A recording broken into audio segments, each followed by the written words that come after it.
Good morning, my dear students. My hearty welcome to once again to our online class.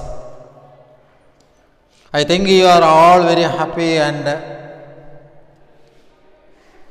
really satisfied with our online classes. We have no other option. And my earnest request is that time and tide is for no man. So you should never waste your time, your precious time, your valuable time. Go and adjust your time and the surroundings or ambience that are available for you and study well. All your effort should be applied in its proper channel or track. Then only you could expect a good outcome when the examination and after that result comes. So dear students, today we are going to have this poem, An Elementary Classroom in a Slum, Stephen Spender. Now my dear students, Stephen Spender was a very famous writer, poet and literary critic. Was born in USA in the year 1905 and died in 1995. And in the year 1964,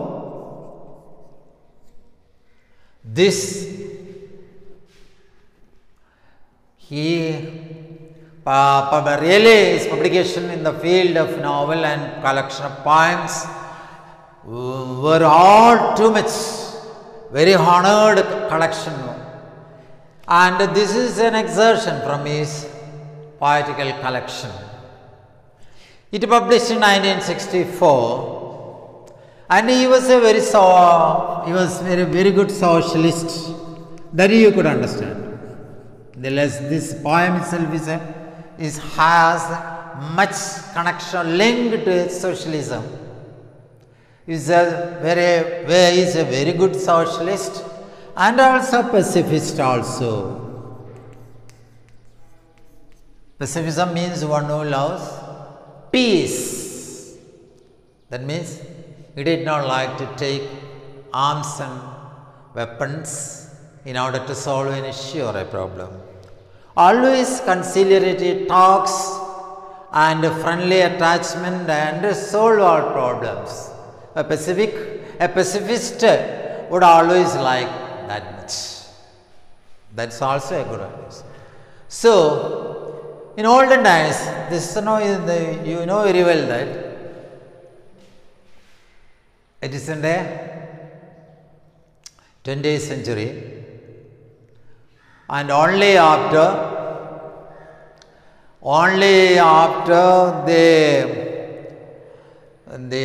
20th, we could very clearly understand the advancement of education really flourished, or that flower really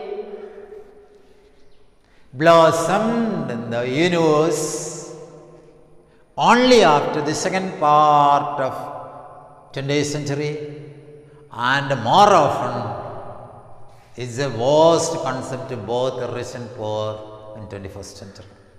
So, the world we could see everywhere discrimination. I am coming to the poem. We could see discrimination everywhere. Discrimination in rich and poor. Then, in many fields you have been discriminated in one way or other. In color, community, that is presently going on in India. Community, then religion, region, and so many complexions, so many. We have been discriminated on various grounds that you could see very easily, and at least we could see even minimum five such news are there on our dailies. Do you understand? Discrimination news. Generally, God has created all the humans on different sets of land. Africa one sets of people, India one sets of people, Australia another sets of, North America another, South America another, Europe like that, and Antarctica another. Only on a common unit of name, humanity or human beings, but lacking humane. Though we are humans, we are lacking humane. Humane means kindness. We are lacking humane quality. That means there are two types of rating scale with us. One is the rating scale for higher class, and the other is the rating scale for lower class. That is what is going on everywhere. Here, in olden days, we should not know. In olden days, everything was, in other words, we would say that a person who comes here with a silver spoon. That is generally we would say about rich people. And we could very easily understand that Africans, the people of Africans were the most affected people in the field, in the world, because most of the people were discarded by giving the label slaves, and they were taken and transported by the first, it was done by Americans and British people only for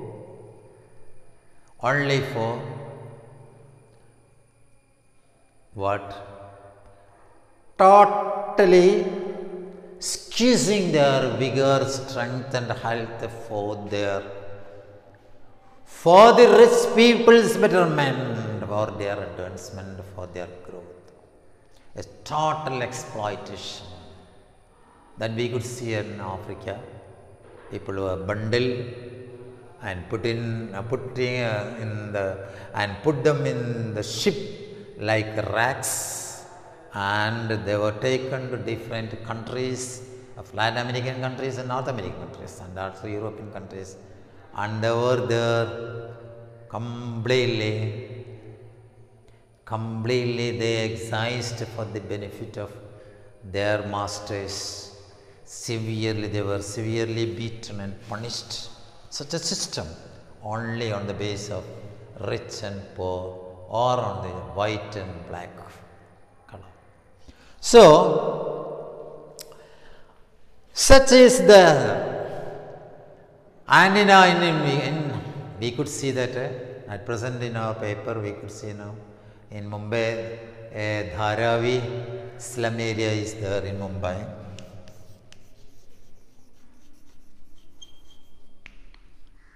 Maharashtra, that is the industrial hub of India. But the government and the administration so far have not taken much interest for the welfare of this Dharavi citizens. Very filthy condition is there. At present it is, the news is coming in our newspaper that coronavirus that is wildly or very speedily expanding to all nook and corner. The Maharashtra government is really shocked to see it spread. But now, suppose you think a school is for that purpose. Now, in such an area, in a slum area, at present such schools we can't see, but in some area we could see. In Kerala also we could see a little extent such schools 5 years ago in Wayanad tribal area, in Attapadi area, in Palakkad also in coastal area among fishermen.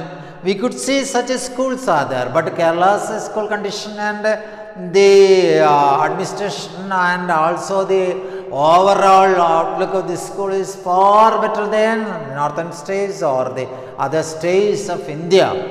In some states, still in remote area, such schools are functioning.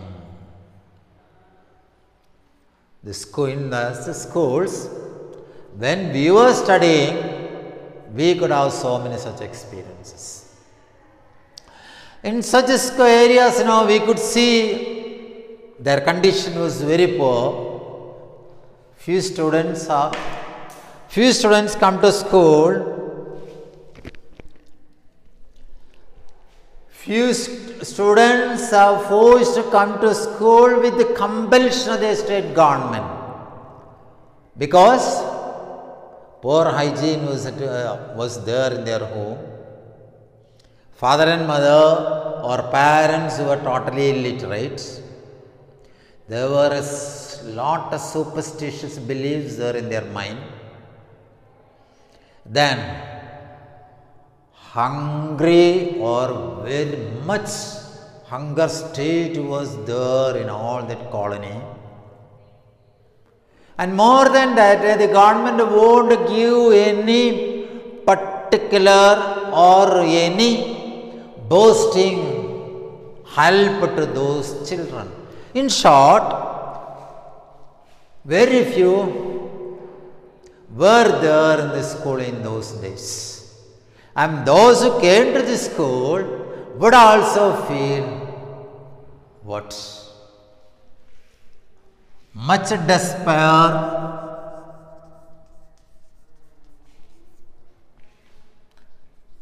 They were despair, and they were also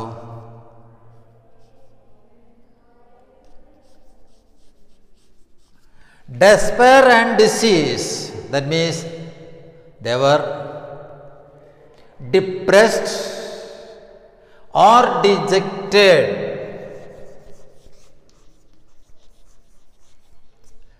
They were depressed or dejected, and definitely due to malnutrition or due to poverty, at least one major illness or disease was there in each incumbent or each student.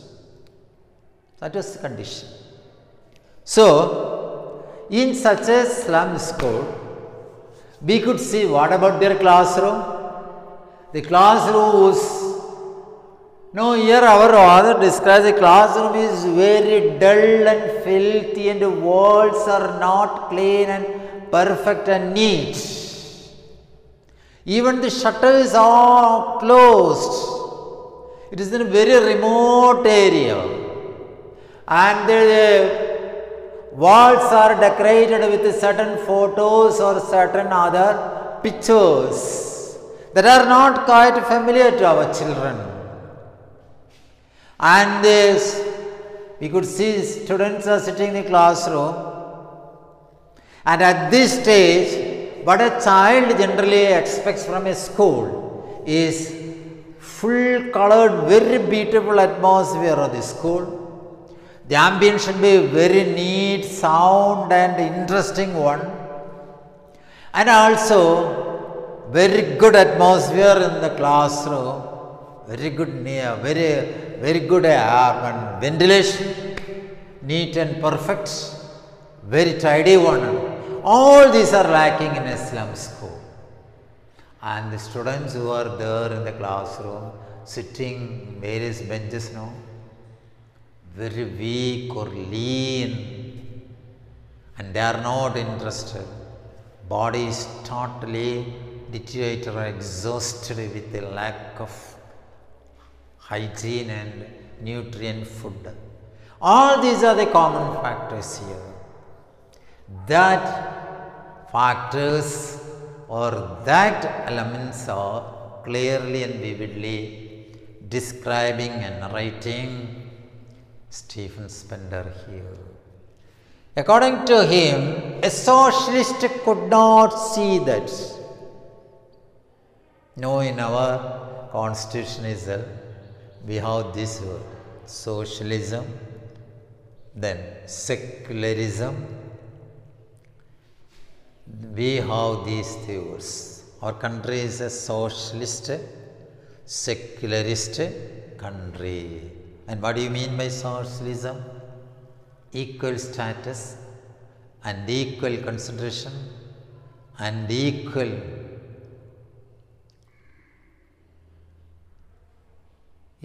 consideration, equal status and equal share to each and everybody without considering their religion, caste, their language, their region and everything. So, since he was a socialist, that type of empathetical approach, empathetical feeling came out and he started and he composed this poem where we could have a lot of similes. This language device or figure of speech, we would have so many similes, metaphor, alliteration, that all we could see here. Now, dear students, you go take your textbook and go.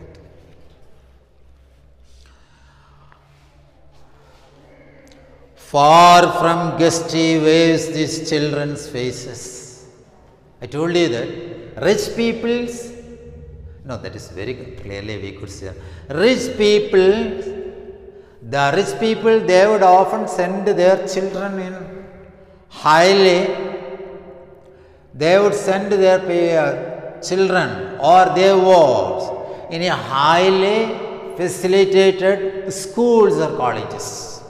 Or some even go to Western countries for getting or taking their higher degrees or higher education. But what about this poor? Poor among the poorest. What about the condition of them? They have to go to this remote or this slum schools. And they didn't have any chance to see the coastal area. Until that or till that day, they didn't even see coastal area or how the waves are formed or how the waves are lashed to the beach area and the nice and the beautiful sight of forming the waves and the grinding sands of the beach. There must definitely they didn't see such area. But rich students often have this chance to go there. That's far from gusty waves, very powerful waves. That means that is coastal. It represents the coastal area. And for higher class, for rich students, the school is generally constructed or the school is generally established in a coastal and very good area. They could visualize and they could often see all the nature's beautiful sights. But these remote or these slum students have no such chance. Far from gusty waves these children's faces. It means that these slum students' faces or they didn't see such a coastal areas, such beautiful areas, such nice areas. That's very beautiful. We would often go to beach only to enjoy, entertain, appreciate and think for a while the serene nature of our beauty. Like rootless weeds They are sitting in the classroom like a rootless weeds. Root is very essential for growth. If a plant has no root, it will topple down.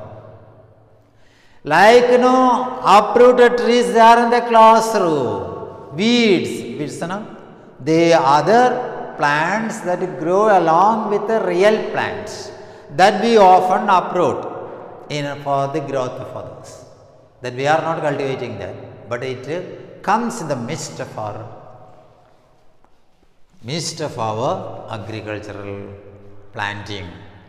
Like rootless weeds, the hair torn round their pallor. We could see that the long hair of our students, our slum students, long hair, it like a pallor. Pallor means generally it is used like a blanket that is covered on a dead body.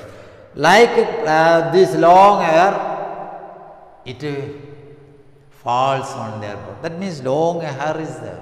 Hair is there. It is falling on their backside. Then they are talking about various students.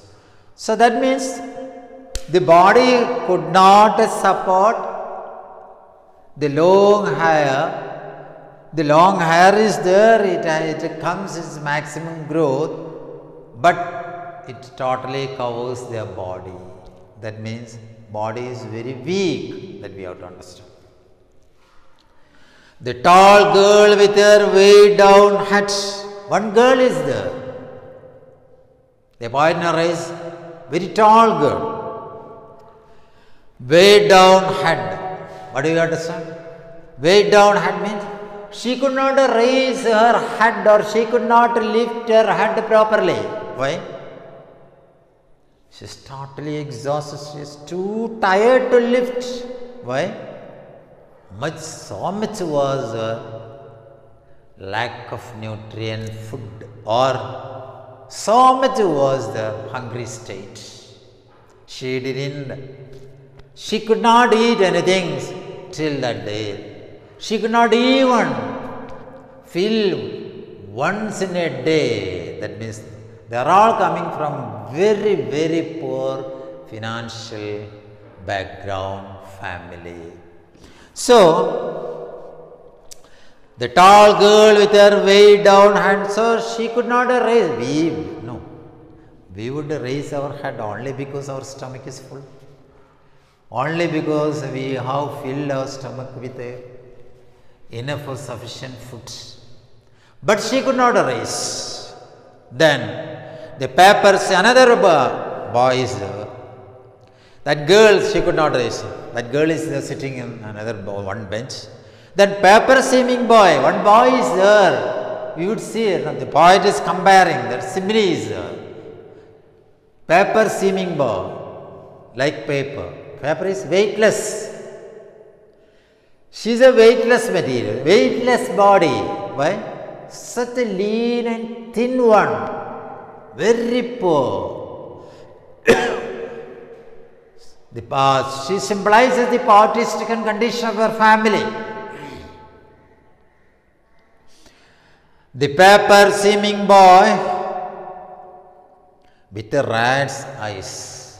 We could not see that eyes, rats with small eyes are there, far and far inside that eyes ball. That means when we are very powerful, by the support of our nutrient food, our eyes are bulging ahead. But here, lack of food, lack of hygiene, lack of family support, she could not. She has what we call a rat's eye. Rat's eye is very, very small. With the rat's eyes, another one, the stunted, unlucky hair of twisted bones. The stunted or shocked. We are shocked. Another boy is there, and we would see that boy. Why? We feel shocking. Or we are stunned to see that side. What side? Hair. Hair means the hierarchical or the legal rightful person of one's father's or mother's property. Heir, we are all the heirs of our father's or mother's property. Whatever may be the father's or mother's or whatever is there live here in this world is our heir to share. That's all. Here now he gets what? An hereditary, not property, hereditary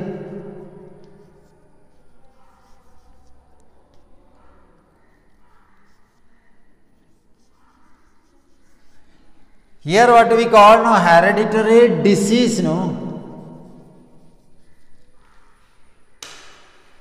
This boy is really, the boy is transferred a disease.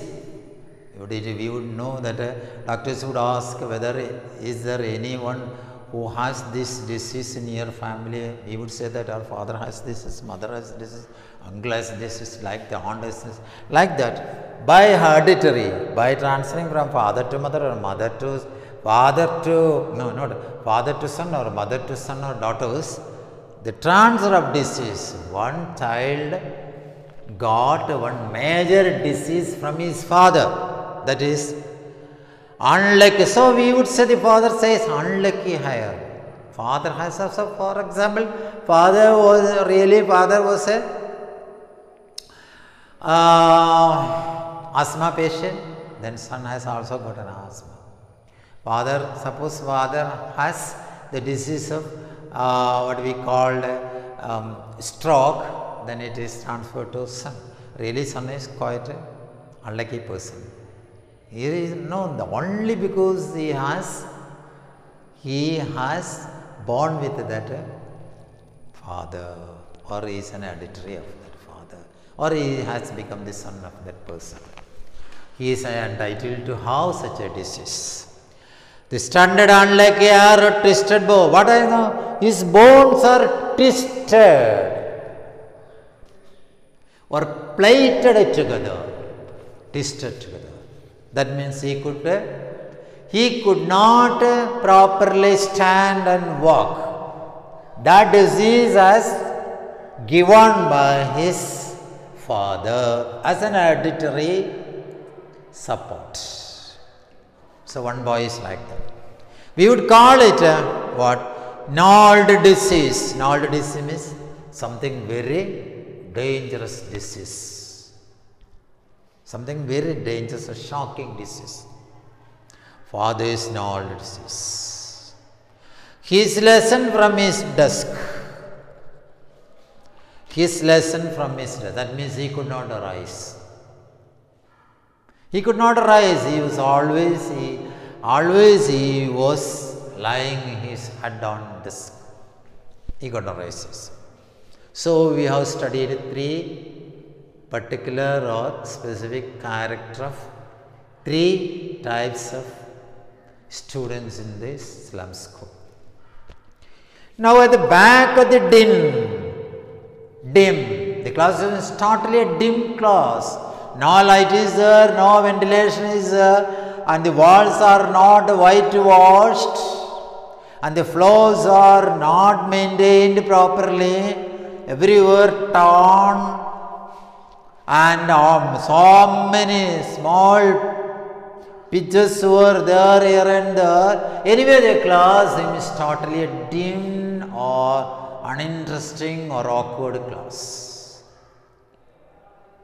At the back of the dim class, one unnoted. The teacher, no, we could see one unnoted. Nobody is noting that boy.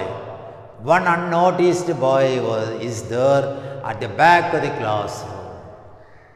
They are not really attentive in the class, because if we have to attend in the class properly, we have to feed well, we have to give all possible amenities in the classroom, All outside and inside supporting materials are to be provided. All these are lacking in the Islam schools. So what happened? One unnoted boy is there, sweet and young. The boy is very sweet, good looking, and if we can see him, we would immediately acknowledge him as a good star, smart boy. Very sweet and young. His eyes live in it, but what does he do? He is in a dreaming way, he is in a world of outside. He dreams of something else. He doesn't focus his mindset. He doesn't focus his mind and attention in the classroom. His concentration is somewhere outside. He dreams of something else. His eyes live in a dream. We could see from his facial expression that he dreams of something else, something outward, rather than this classroom. He could not think about that classroom, or he could not shut up his intelligence, or he could not shut up his sense in that classroom. So he is outside. When the class is not interested from the side of the teacher, from the side of the facilities, from the side of the authority, then immediately it happens in all class that students' mind or their thoughts or their conceptions, everything would fly outside and they may roam out beyond the classroom. That is a common fact. One unordered, sweet and young, in his eyes live in a dream. No, we could see his eyes are blinking. We could see that he has some perceptions in his mind, from outlook in his mind, from certain thoughts in his mind, and certain tracks in his mind, and not in the classroom. A squirrel's game. He is gaming, or he is taking a particular game in the classroom, like squirrels, taking from one dream and like squirrel. Squirrel is just moving from this end to that end, from this burrow to that burrow, from this branch to that branch, from this leaf to that leaf, jumping and jerking and like that, from this dream site to the another. Of squirrel's game, that means his mind is fluctuating to one point to another, and he is totally binds with that game. In tree room, he would sometimes think that he is not sitting in the classroom, he is somewhere in a woods area or a forest area. Like that, he is gaming like a squirrel. Other than this, so we have studied 4 particular characters in this, and we have this time we have a particular boy is there, a squirrel boy is there, an unwanted recite farm and disease boy is there, and also very lean and thinny boy student is there. All are totally affected. What? Poverty, then social lackness, then lacking all the facilities of classroom, both inside and outside. There is no one to care, there is no one to protect, and there is no one to administer. There is no one to guide them. Such is the condition of our slum students. That is a true fact. Once such a condition was in almost all slum schools, especially in the poor countries, where it is separated. Slum schools, only poor students are taken to that school, and rich students are taken to good ambient schools. Okay, my dear students, the rest I shall take following day and go through, and you should note down which are the similes, which are the, at present I am not revealing, or I am not telling all those facts. You yourself find out which are the alliteration, and alliteration means the frequent coming of 2 consonant words forefathers. F is the one word. Then like that, we all know salutation is there. Then simile is there. Then, for example, he fought for example, Tipu Sultan fought in the war like a Tipu Sultan fought in the war like a tiger. It means that it is a simile like a tiger. If we say the same statement, Tipu was a tiger at Srirangapatnam war field against the British, then it became what? Metaphor. So the slight difference is there. Okay, wish you all success, study well, do well, take it a serious matter, and go each line by line and understand all the explanations well. Thank you all.